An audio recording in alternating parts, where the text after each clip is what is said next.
Oi pessoal, aqui é Giovanni, plantonista de matemática do poliedro. Vou falar agora de uma dúvida teórica em relação a quando a gente usa ou não o módulo para analisar uma raiz quadrada.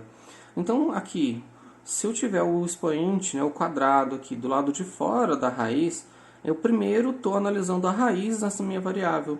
Ou seja, essa expressão aqui exige condição de existência, que é a condição de existência da raiz quadrada, é que o seu radicando, no caso x, tem que ser não negativo, ou seja, maior ou igual a zero. Então, se eu já preciso considerar a condição de existência para isso aqui sequer existir, eu posso simplesmente cortar, porque eu só continuo operando se a condição de existência for válida. Aqui a gente tem um exemplo. Se o radicando for negativo e o expoente, o quadrado, está do lado de fora, isso aqui não é um número real. Então a gente não analisa isso. A gente vai analisar no máximo lá no ambiente dos complexos, mas aqui nos reais a gente não trabalha. Isso aqui a gente pode logo descartar.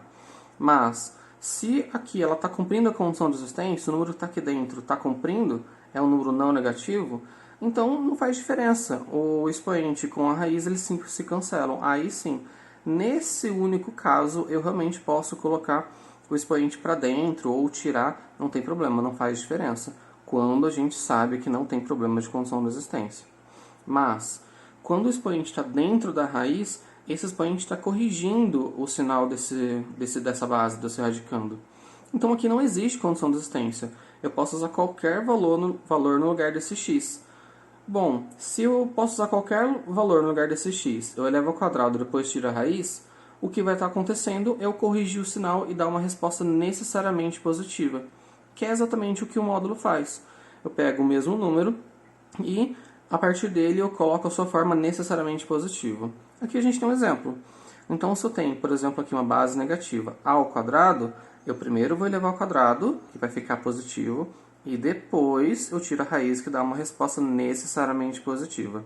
Só para facilitar, puxa lá da sua memória. Lembra que, se eu perguntar para você quanto que é raiz de 4, raiz de 9, raiz de 36, não é a raiz de 4 é mais ou menos 2. Não.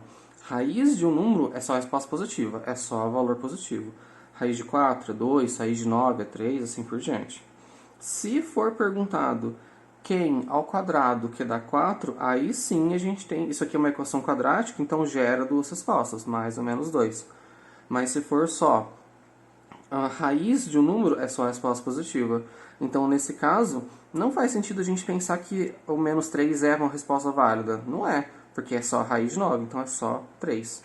Então, perceba que aqui é permitido qualquer número, mas a resposta é necessariamente positiva. Logo, é o que o módulo faz.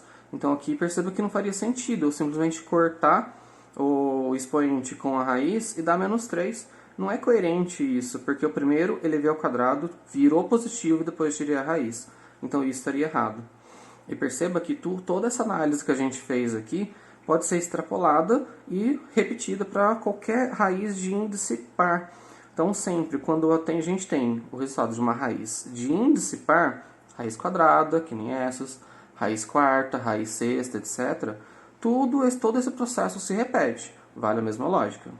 Mas se for uma raiz de índice ímpar, uma raiz cúbica, por exemplo, raiz quinta, não tem problema. Lembra que, por exemplo, raiz cúbica de menos 27 é menos 3. Então, raiz cúbica permite uma resposta negativa, então permite um radicando negativo. Mas, se for raízes de índices pares, você tem que tomar cuidado com esse processo. Espero que tenha ficado claro. Bons estudos!